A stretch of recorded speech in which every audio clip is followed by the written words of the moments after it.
Ah, look at what just walked back into the room. You, the one they scripted out of the story. The one they quietly, carefully, surgically removed from every plan, every conversation, every table where decisions were being made. You, the one they whispered about in hallways with their mouths barely moving, their eyes scanning the room to make sure you weren't close enough to hear. You, the one they built an entire architecture of silence around. Because as long as you stayed quiet, as long as you stayed confused, as long as you stayed in the dark, they were safe. And then you opened your mouth.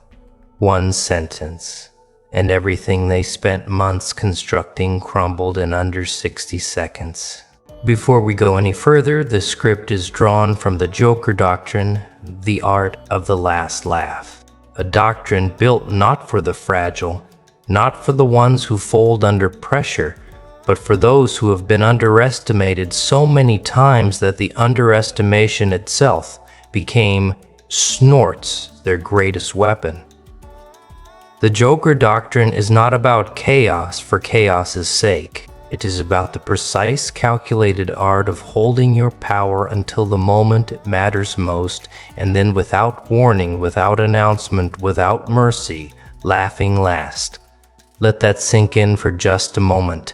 Not a lawsuit, not an expose, not a revenge campaign, or a public breakdown, or a dramatic confrontation in a crowded room. One sentence. That's all it took.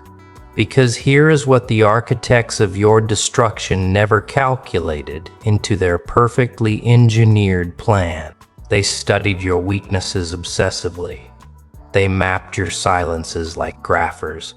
They memorized your flinches like scholars. But they never, not once, studied your clarity. They forgot that a person who has been silent long enough doesn't just speak. They detonate. Understand what they built before we talk about what fell. Their strategy wasn't improvised. It wasn't careless. It wasn't the work of amateur saboteurs acting on impulse and ego alone. No, what they constructed against you was deliberate, layered, patient, and almost beautiful in its cruelty. They spent real time on this. They had meetings, silent agreements, carefully worded messages that left just enough ambiguity to be deniable.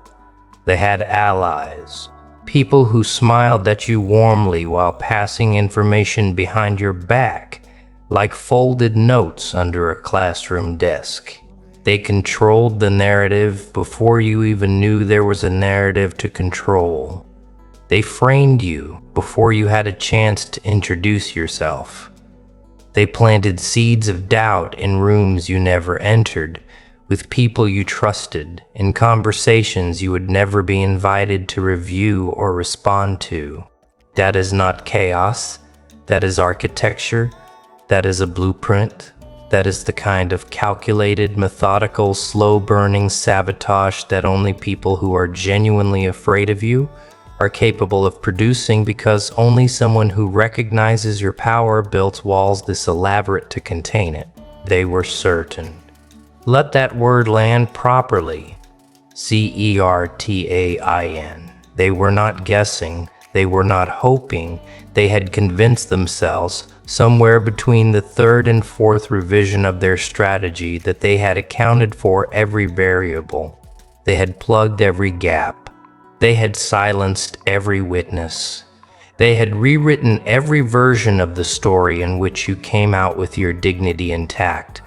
And they had replaced those versions with a single unified airtight narrative. One in which you were the problem, the liability, the one who couldn't be trusted, the one who had to go. And for a while it seemed to be working. For a while the architecture held.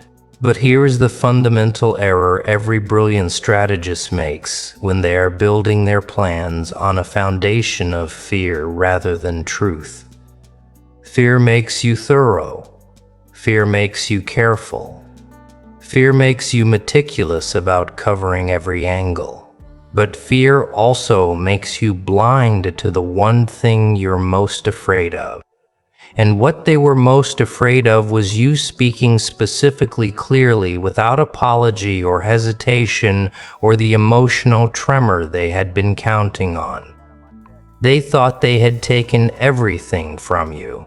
They forgot that the one thing they could never confiscate was the version of events that actually happened. Let's talk about your silence because they misread it so catastrophically. They watched you go quiet, and they translated that silence as surrender. They saw you stop arguing, and they called it defeat. They watched you withdraw from the spaces where their whisper campaigns were loudest, and they celebrated your absence like a military victory, like a flag planted in conquered territory, like proof that their strategy had worked exactly as intended. They popped the metaphorical champagne over your silence. They promoted it. They pointed to it as evidence of your guilt. What they didn't understand is that there are two kinds of silence in this world. There is the silence of someone who has nothing left to say because they have been broken beyond the ability to form language.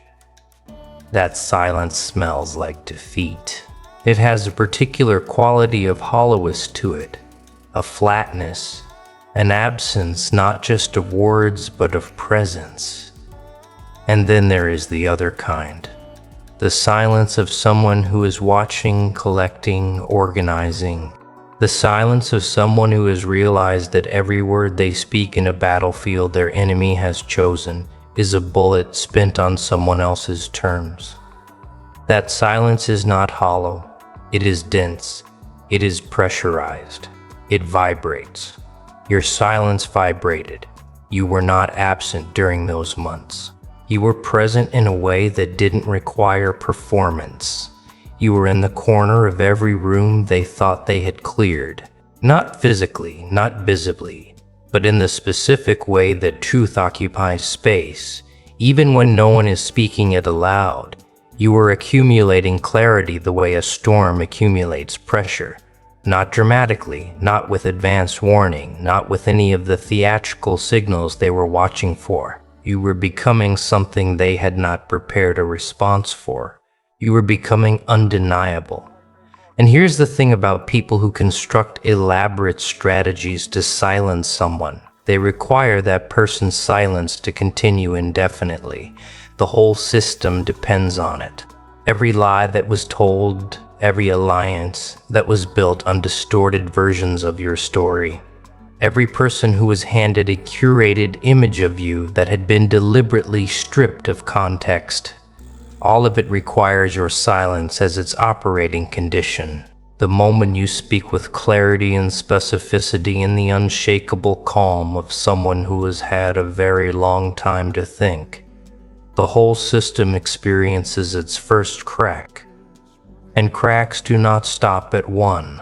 Now let's get into the sentence itself, not the specific words, because your sentence belongs to you. And every person watching this has their own version of it, waiting somewhere in the architecture of their chest, like a locked room they haven't opened yet. What matters is the nature of the sentence. What made it so precise, so devastatingly surgical, so irreversible? The sentence that breaks a perfect strategy is never loud. It is never delivered with tears or rage or the shaking voice of someone who has been wounded for a long time and is finally erupting. No. The sentence that cracks an empire is delivered the way a surgeon makes an incision. Quietly, deliberately, without drama, with absolute knowledge of exactly where the cut needs to go. They had prepared for your anger. They had been hoping for it, frankly, because anger is manageable. Anger looks unstable. Anger looks unstable. Anger gives them the image they'd been constructing of you. Reactive, emotional, impossible to work with. A person who loses control under pressure. They had entire responses preloaded for your anger. If you erupted, they were ready to nod slowly and say, "See, this is exactly the behavior we were concerned about." They had made peace with the version of this moment where you raised your voice, where you accused them publicly, where you fell into the emotional register they had assigned you in their narrative. They were not ready for the version where you simply told the truth calmly with evidence, with names, with dates. Because here is what happens to a carefully constructed lie when it meets a precise truth delivered without emotion. The lie does not put up a fight. It does not defend itself. It does not argue or negotiate or attempt to reframe. It just becomes visible. Suddenly, every person in the room who had been operating on the version of reality that your silence had allowed to exist without challenge now has to make a very uncomfortable choice. They have to decide whether they saw what they just saw. They have to decide whether they heard what they just heard. They have to decide whether to continue maintaining a story that has just in front of their eyes been revealed as engineered. And that moment, that precise moment of decision, that is where empires crack. You didn't just speak. You changed the physics of the room. You altered what was possible to pretend.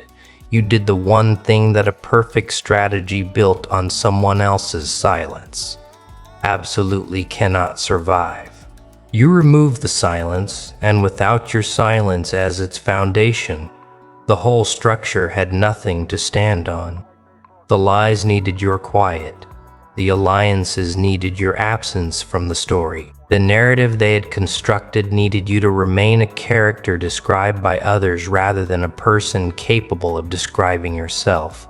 One sentence from you and every single one of those requirements became impossible to fulfill simultaneously. Here is what nobody tells you about the moment an empire built on someone's silence finally hears that person's voice.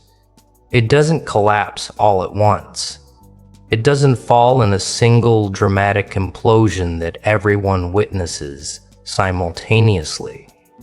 It cracks quietly, then all at once. First, one person who had been holding the weight of the lie starts putting it down. Not publicly, not with any announcement, just internally. They begin the process of recalibrating. They start replaying conversations they had been given. They start noticing the gaps in the version of you that they were handed. They start asking themselves very privately, very carefully, what else might have been shaped before they received it. Then another person does the same, and then another. And none of them are talking to each other about it yet because the machinery of the strategy is still technically running, still producing its outputs, still manufacturing the appearance of a unified front. But internally, in the private spaces where people think their actual thoughts rather than the thoughts they are supposed to have, the doubt is spreading like water finding its way through concrete, like a frequency traveling through walls, invisible until suddenly it isn't. Until suddenly, the unified front has hairline fractures that everyone can see, but no one is allowed to acknowledge yet. Until suddenly, the performances start getting slightly less convincing. Watch for the signs because they are always there after the sentence has been spoken. Watch for the person who used to look straight through you and now cannot quite hold eye contact. Watch for the sudden softening in someone who was previously mechanical in their coldness toward you, as if they are recalibrating the energy they are allowed to give you now that the story has a complication. Watch for the ones who were loudest in the campaign against you going unusually quiet, not because they've admitted anything, but because speaking requires confidence in the version of events you're speaking from. And the version they've been using has just developed a structural problem.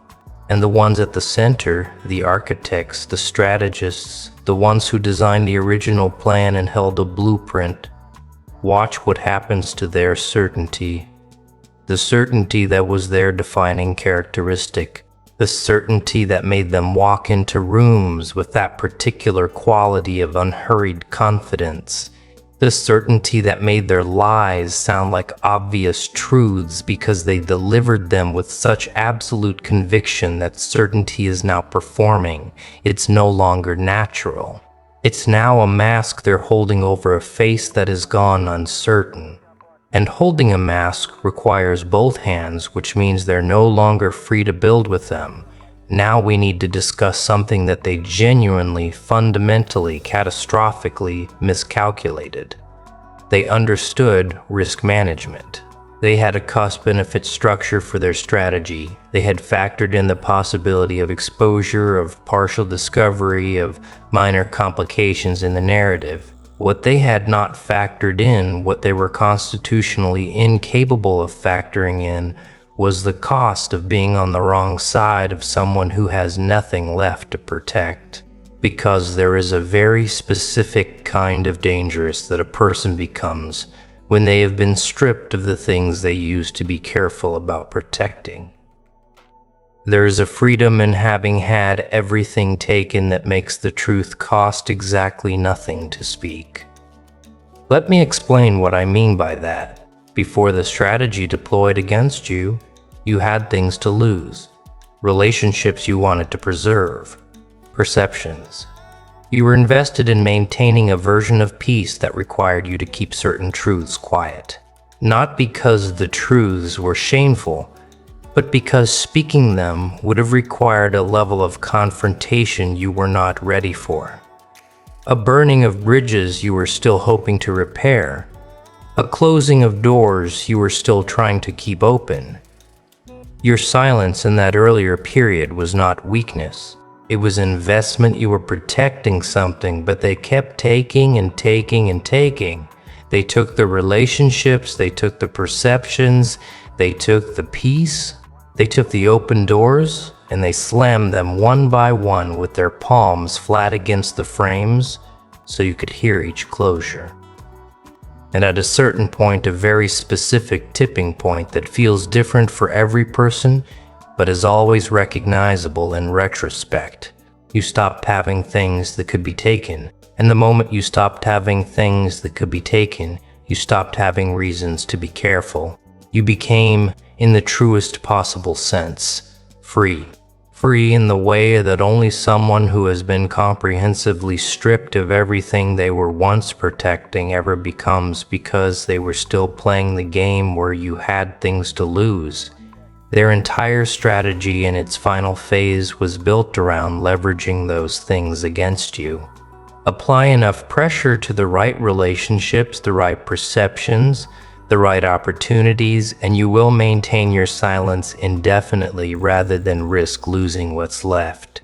What they missed is that by the time they deployed that final phase, there was nothing left to leverage.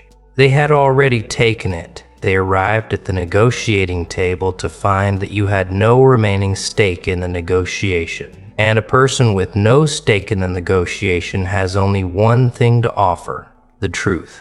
Here is where the story shifts completely. Here is the moment the entire dynamic of the last however many months inverts, like a negative film exposure where everything that was dark becomes light and everything that was light gets revealed as shadow. For the entire duration of their campaign, the scrutiny was moving in one direction. They were watching you. They were analyzing you. They were building case files in their heads, collecting evidence of your supposed flaws, documenting every instance where you appeared vulnerable or uncertain or reactive, treating you like a subject under observation rather than a person with the capacity for observation. They had the microscope. They had the lab coat. They had the clipboard. You were the specimen. But here is the thing about scrutiny that the scrutinizers always forget. While they were watching you, you were watching them. While they were analyzing your behavior, you were with every observation they made and every move they orchestrated, learning theirs. You were learning who they called first when they needed something covered. You were learning which alliances were transactional and which ones were built on mutual fear rather than genuine loyalty. You were learning the gaps between their public positioning and their private desperation. You were learning very specifically and very thoroughly exactly how their system worked, and now that the microscope has turned, what does it reveal about them? It reveals that the confidence was performance. It reveals that the alliances were held together by shared investment in a particular version of events rather than by any genuine affection or respect. It reveals that the certainty, that weaponized certainty that they wore like armor through the entire campaign, was at its core a kind of magical thinking, a collective agreement to believe something not because it was true, but because the alternative, acknowledging the truth, was too expensive for everyone involved. What the turning microscope reveals is not complexity or depth or sophistication. What it reveals is the oldest, simplest story in the world. People who felt small, making someone else smaller, and calling it strategy. You are not angry at this revelation. That is the most important thing, because anger would suggest that you expected better from them, that you are still operating on some level of surprise. But you are not surprised. You processed the surprise a long time ago, in the quiet, in the withdrawal, in the months of watching without speaking.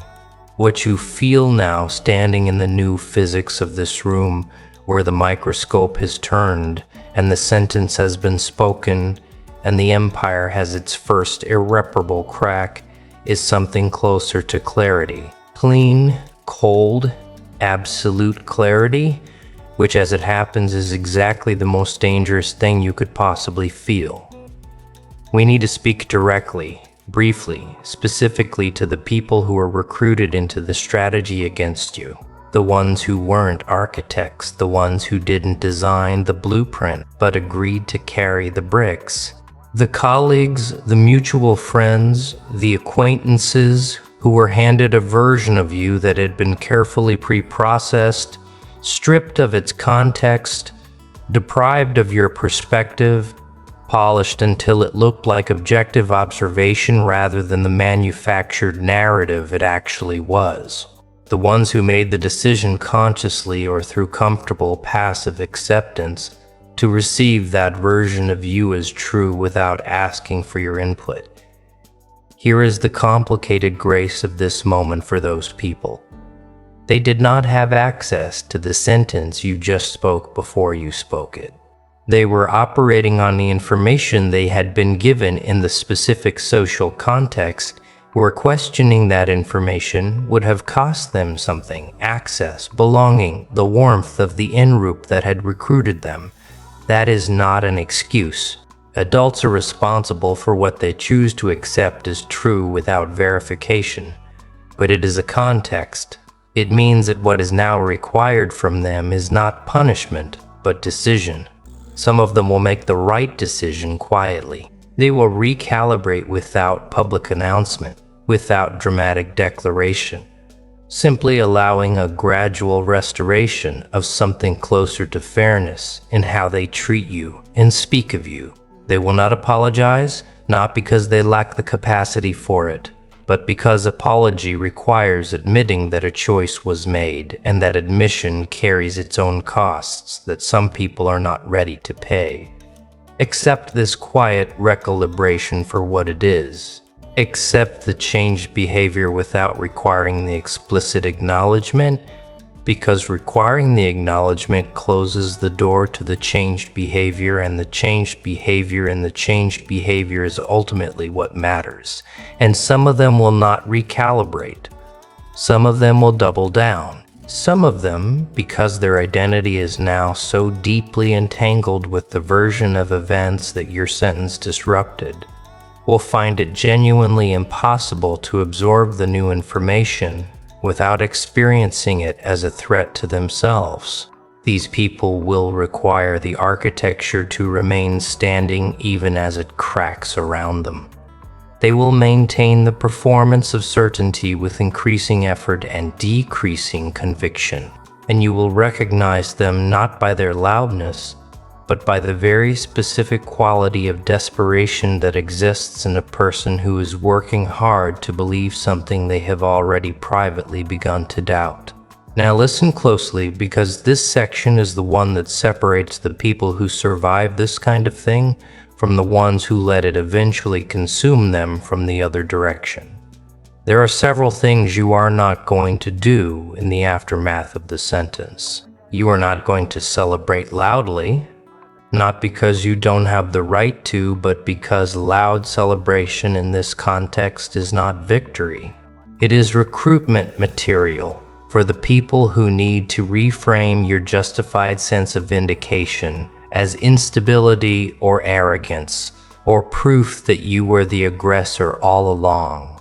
Your victory is not a performance. Your victory is a result. You are not going to explain yourself to everyone who is now suddenly available and curious, because the curiosity is not always interested in your truth. Some of it is information gathering. Some of it is people figuring out which side is safer to be on now that the balance has shifted. The sentence has already done its work. The sentence does not require a follow-up lecture. The sentence does not need to be expanded into a comprehensive case. The sentence stands alone, clean and precise, and anything you add to it dilutes its clarity. You are not going to go looking for the acknowledgement from the architects. This is crucial. This is the trap that swallows more people than any other at this stage. The moment you decide that what you need, what would complete this, is for the person who designed the strategy against you to admit that what they did was wrong, you have handed them a new lever, because they will withhold that acknowledgement for as long as they are physically capable of doing so, and you do not need it. Your clarity is not contingent on their confession. Your sentence was not a question waiting for their answer. And finally, you are not going to become what was done to you. You are not going to build a strategy. You are not going to curate a narrative. You are not going to whisper in hallways or recruit allies by delivering pre-processed versions of events, because the sentence worked not because it was strategic. It worked because it was true. Truth is not a strategy. It is a different category of thing entirely. It does not require architecture. It does not require maintenance. It does not crack under pressure. It simply exists, and it keeps existing, and it keeps working without your help.